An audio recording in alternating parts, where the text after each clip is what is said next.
I'm here today to tell you about what I think is the most powerful word in the English language, the remedy for doubt, the magic bullet for human growth and potential. And for my friends listening, no, it's not the F word, although I do like that word. No, this word has just 3 letters. It's short, yet it has the power to transform your perspective and potentially your life. Before I tell you what this word is, I want you to bear with me for a moment and do an exercise. So if it feels okay for you, go ahead and close your eyes. If not, just take a soft gaze downward, blurring your vision. Beautiful. Now inhale deeply through your nose and exhale out through your mouth. That was so good. One more time. Beautiful. Inhale through your nose and exhale through your mouth. Now visualize one thing that's stressing you out, that's bringing you anxiety. Something in your life right now you wish was over, or something that's about to happen that you're fearful of.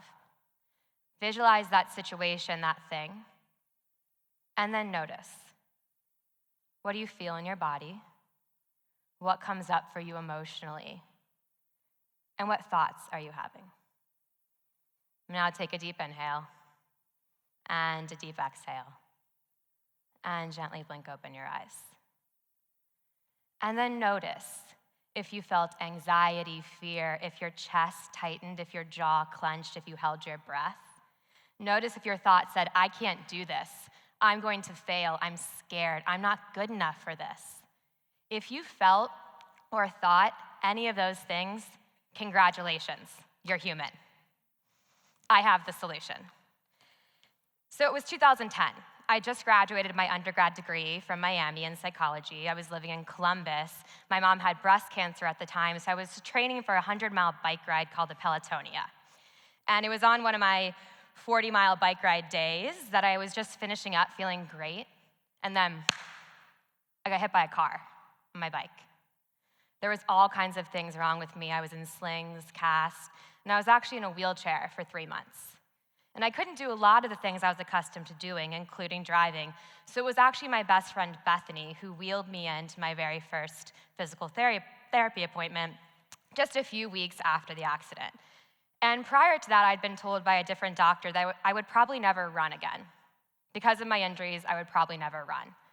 So I got wheeled into the physical therapist appointment, and the doc looked at me and he said, how are you doing walking? And I looked down at myself, and I was in casts and slings, and I said, I can't walk. I'm in pain. I'm scared. Everything hurts. I can't walk. And he looked at me and he said, you can't walk yet. Yet. Y-E-T. And that word became my mantra for my recovery. It started with, I can't stand yet. I can't stand without crutches yet. I can't walk yet. I can't walk without pain yet. I can't walk a few blocks yet. And I certainly can't run a mile because I was told I'll never run again. I can't run a mile yet. And I can't run a 5K yet. And I certainly can't run a half marathon yet. And a year and a half after I was hit by a car and was in a wheelchair, I ran that half. All because of that little word, yet. Yet has the power to help us overcome unthinkable obstacles. Just ask the Wright brothers. They tried to fly again and again, and people around them said, humans can't fly. You can't fly. And they said, not yet. And today, we get mad if there's not Wi-Fi on our planes. So yet can help us overcome unthinkable obstacles, but that's not where the word stops. It can also help us step into new spaces. Saying I don't know how to do something closes doors. Take, for example, when I had finished my master's degree, I applied for a lot of jobs, many of which I was very underqualified for. And then I got one of those jobs that I was underqualified for. And I thought, oh no, what have I done? I can't do this job. I have no idea how to do it. Maybe I should say no. I should probably turn it down, right? And then I remembered, yet. And I said, I don't know how to do this job yet, but I know I can learn how to do this job.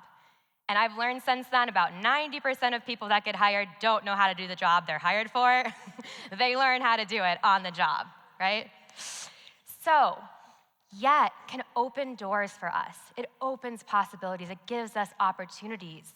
Saying I don't know how closes doors. Saying I don't know how yet opens those doors back up. Saying yet allows us to recognize what we don't know, because that is important, and ask for help, but also say I can learn. Every job I've taken since then, I've been underqualified for. And I said, I don't know how to do this job yet. Give me time, and I'll learn how. So yet can help us overcome unthinkable obstacles. It can help us step into new spaces with bravery, compassion, self-kindness.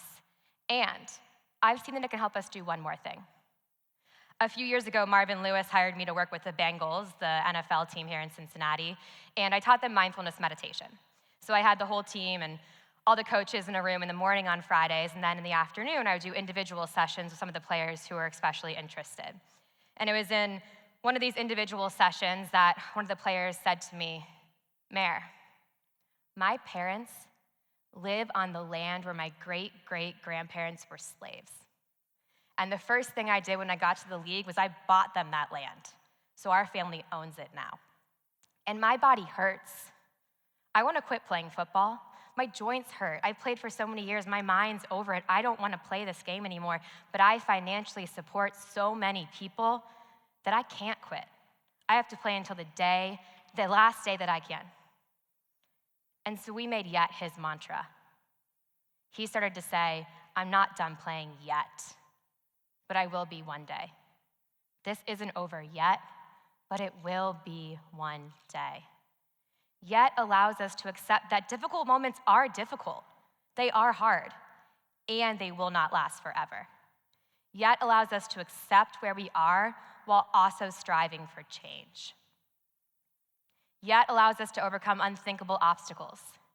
It allows us to step into new spaces, and it allows us to be where we are and accept, knowing that that too will pass. Yet has impacted me on such a personal level that I actually included it in my marital vows last year. I said, I'm not great at marriage yet, but I'll learn. I'm new to it. These are my experiences with the word yet, but numerous researchers, including Carol Dweck, have studied this word as part of something called a growth mindset. And there's research to back up the concepts that I just shared with you. And I encourage you to go explore that research. In the meantime, bring to mind what you visualized at the beginning of this talk. What's bothering you? What's stressing you? What are you worried about? And add the word yet. See if you can reframe it with the word yet. And notice if that shifts anything. And I'll leave you with one reminder today.